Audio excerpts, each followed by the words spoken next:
Hai guys, selamat datang ke YouTube channel Mawi TV. Baik, mungkin gambar ni kurang clear sebab pagi ni gelap sikit Okey, baik, hari ini hari ketiga Muhammad Mirza Al-Fatih ni pergi sekolah. Jadi hari ini sangat bagus. Bangun, suruh mandi, bawa pergi bilik air mandi, dia mandi.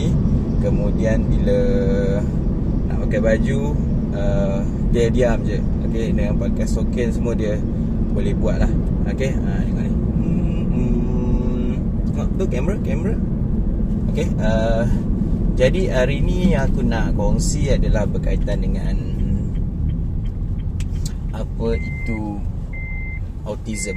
Okey, sebab bila aku post kat Facebook, ramailah kawan-kawan yang bagi ucapan, okey, mendoakan dan sebagainya. Jadi aku tak pasti sama ada korang sebenarnya faham tak, okey, tentang autism ni sebenarnya. Okey, yang seperti korang tahu, sebelum aku dah cakap bahawa Fatih ni adalah autism spectrum disorder.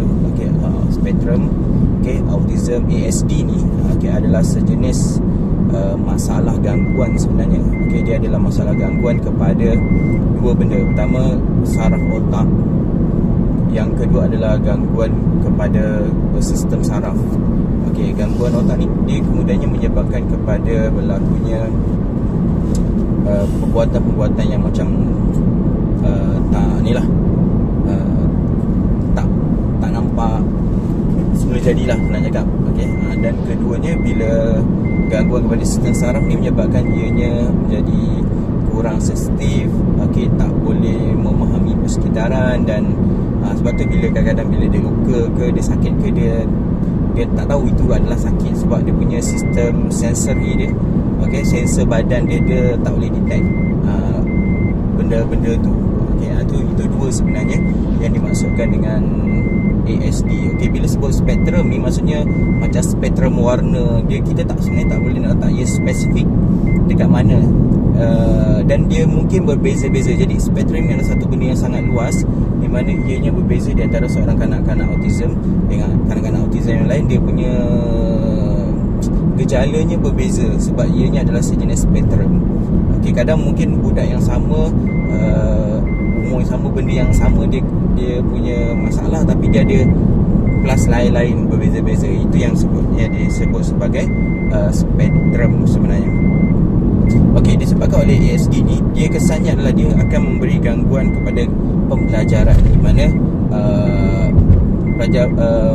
kanak-kanak autism ni dia macam lambat sedikit nak faham, dan dia ada delay lah dalam proses pembelajaran tu sebab dia mungkin tak faham. Okey, dia lambat untuk, sebab macam contohlah bercakap, mungkin kita cakap sekali atau dua kali, budak-budak biasa faham, mereka mungkin perlu berulang berkali-kali baru mereka dapat tangkap perkataan tu, sebagai contoh lah. Okey, kemudiannya masalah kepada kecerdasan luaran, okey, luar biasa. Okey, dalam situasi yang berbeza, kadang-kadang kanak-kanak ASD ni dia ada kecerdasan luar biasa. Okey, contohnya dia mungkin sangat minat kepada sesuatu benda.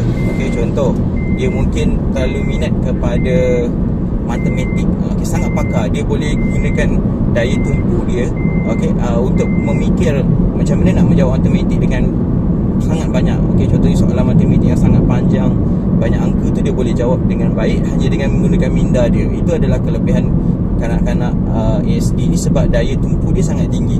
Okey, dia juga ada kemahiran untuk melukis.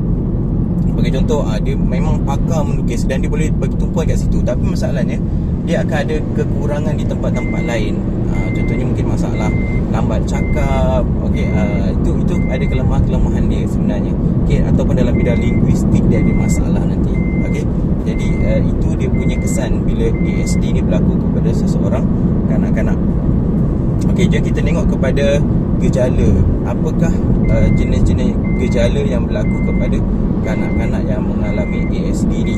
Okey, pertamanya dia akan ada masalah dalam bersosial. Okey, dia mungkin terlalu menyendiri, dia tak boleh nak masuk dalam kanak-kanak lain, dia tak boleh nak main bersama-sama. Okey, dia mungkin sama ada terlalu pemalu, ataupun dia tiada keyakinan diri, ataupun dia memang tak nak memilih untuk tak nak memasuki bergaul dengan orang lain. Ini adalah masalah utama yang dihadapi oleh kanak-kanak ASD, iaitu masalah sosial sebenarnya. Okey, macam Fatih ni lah. Okey, dia ada masalah sosial. Bila jumpa orang ramai, dia akan takut, akan nangis. Okey, sebab dia tak biasa dengan keadaan tu. Dan dia lagi kalau tak suka bila kita jumpa dia, orang akan Fatih. Dia akan lagi dia tak nak. Okey, dia nak kalau kita jumpa orang, dia akan, kita buat tak tahu je. Nanti lama-lama dia rasa keadaan tu selamat, nanti baru dia akan mula berinteraksi dengan kita sebenarnya. Okey, selalu selain itu mereka juga ada masalah eye contact. Okey, maksudnya bila kita cakap dengan dia, dia tak akan tengok kita, dia akan tengok lain, melilau-lilau gitu. Okey, jadi masalah eye contact ni adalah antara satu gejala masalah sosial lah. Bila dia berhadapan dengan seseorang, dia tak akan tengok mata orang tu. Okey, jadi macam nak tahu anak kita ada tak, selalunya kita tengok, bila kita cakap dengan dia, kita tengok mata dia, dia tengok kita tak. Okey, itu contoh dia. Okey, dia suka main sendiri dan juga suka menunjukkan emosi. Okey, macam hari tu cerita Fatih ni, kalau umur setahun nangis baru keluar air mata. Okey, ataupun sakit pun dia, selalunya dia tak nangis.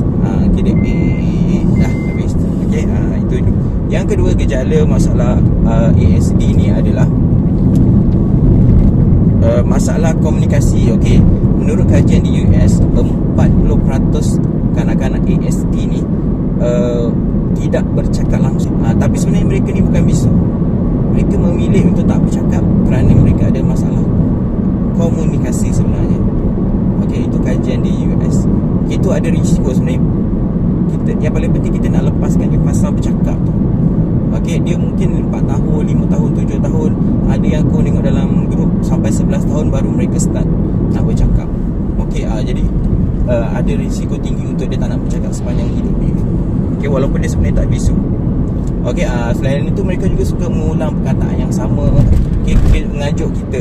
Kita cakap, kita sebut contoh, kita panggil nama dia, dia akan ulang balik perkataan tu. Okey, kemudian dia juga bila kita tanya lain, kalau yang pandai cakap, tanya lain, dia jawab lain. Okey, itu juga adalah masalah komunikasi.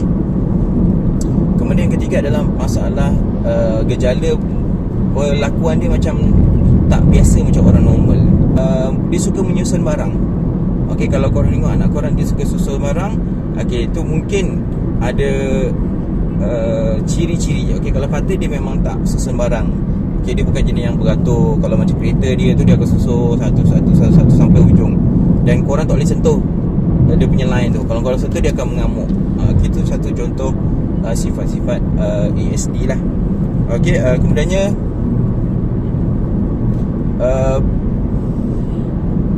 perbuatan yang berulang-ulang. Okey, contohnya dia suka main suis, tap suis lampu sebagai contoh. Ataupun dia suka berpusing je. Okey, kalau orang Fatih dia pusing-pusing tak ada, tapi dulu adalah main lampu. Okey, macam rumah kat Keluang tu, lampunya dekat, jadi main tekan tap. Okey, nak cakap pun tak boleh, nak cakap apalah, biar je. Okey, kemudian buat benda rutin. Okey, dia ni hidup dia hari-hari buat benda yang sama je, dan jangan ubah rutin dia. Okey, contoh kalau macam Fatih ni, dia suka makan mi sebenarnya. Okey, kalau bagi benda lain dia tak nak. Okey, ada juga pelajar pula. Ada juga kanak-kanak ASD ni, autism ni, yang dia perbuatan rutin dia jangan dikacau. Okey, contoh perbuatan rutin dia menyusun mainan kan. Okey, cuba kau kacau dia punya tu, dia akan mengamuk atau dia akan marah. Last sekali yang paling dahsyat, dia akan tantrum. Okey, tapi alhamdulillah Fatih ni bukan kanak-kanak yang tantrum sebenarnya. Okey, contohlah macam semalam bila dia tak nak pergi sekolah, okey, rutin dia bukan pergi sekolah, tiba-tiba kena pergi sekolah. Okey, jadi dia mengamuk lah. Okay, tapi dia bukan level tantrum lah. Tantrum tu maksud mengamuk yang tak boleh dipujuk, yang tak boleh makan lah, buat apa pun memang tak boleh. Sampailah dia penat, nanti dia akan berhenti sendiri sebenarnya. Okay, kemudiannya lain-lain dia ada masalah hyperaktif. Okay, bagi kanak-kanak ASD mungkin ada hyperaktif. Tantrum tu antara ciri-ciri yang kalau anak-anak korang asyik mengamuk je, tu mungkin dia ada ciri-ciri autism. Dan juga sensitif. Ada juga yang terlalu sensitif dengan bau, dengan rasa. Okey, contoh kalau dia pegang benda yang dia geli kan, kalau kita pegang benda yang geli tu macam okey kan, dia orang akan rasa geli dan dia tak nak pegang. Ataupun dalam mulut. Okey, contoh kalau selalu dia makan mi, tiba-tiba kita bagi dia makan nasi sebagai contoh, Okey, dia dalam mulut dia geli. Dia akan rasa sensor dia tu detect benda tu macam pelik. Dia tak nak. Dia tu sebagai contoh. Dan tak ada rasa takut. Okey, contohnya kalau macam main tepi jalan raya ada kereta lalu, dia duduk je kat situ. Okey, tu antara ciri-ciri atau gejala-gejala kanak-kanak ASD ataupun autism ni lah. Okey, untuk next aku rasa dah panjang dah ni. Untuk next aku cerita pula tentang punca lah. Apakah punca-punca masalah autism ni, dan aku akan reflect balik kepada adakah ada puncanya antara kami lah. Tu yang aku akan bincangkan seterusnya. Okey, setakat ni dia berkelakuan baik. Okey, jadi mungkin sebab kita bagi telefon pagi ni, jadi dia dapat kontrol diri dia. Jadi kita tengok nanti kat sekolah macam mana. Jadi nanti kita jumpa dalam video yang seterusnya dalam YouTube channel Mawi TV. Jadi jangan lupa untuk support, bukan support aku tapi support Fatih lah senang cakap. Okey, jadi jumpa lagi dalam video yang berikutnya. Mawi TV. Assalamualaikum.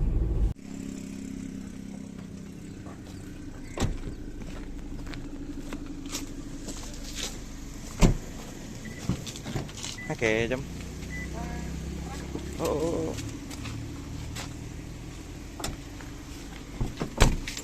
Okey, jom.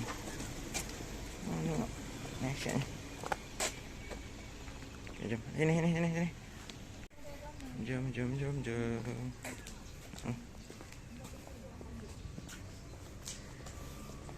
Bagus ini bagus. Ini bagus. Alam ah.